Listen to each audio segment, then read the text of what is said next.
朋友们，大家好，今天我们一起来认识和了解藤构。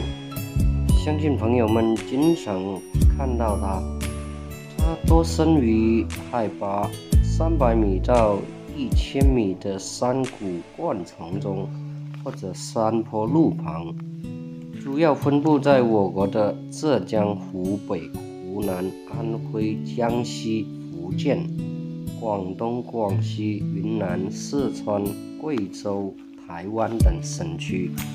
有的地方把藤构又叫做一把香、长花、饶花、构构麻、糯叶叶、香构、娃娃皮、野棉皮、土建旗、蔓构等。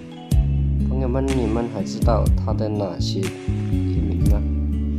它是桑科构属万生藤状灌木，它的藤皮是褐色的，如果把它扯断了，它会有白色的乳叶，叶子是一片一片的互生，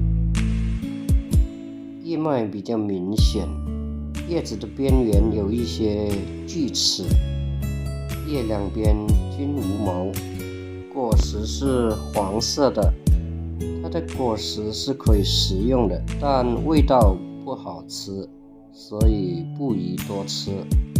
它的作用价值很大嘞，它不只可入药，还可用来造纸。它的韧皮纤维是造纸的优良原料和人造棉的原料。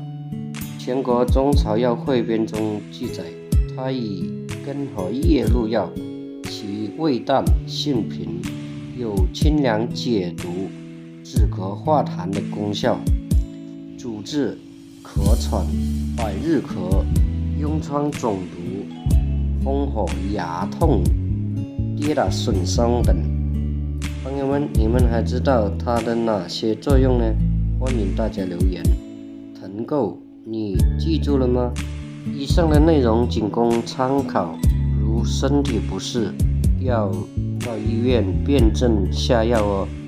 这期的视频就分享到这里了，谢谢朋友们的耐心观看，我们下期再见。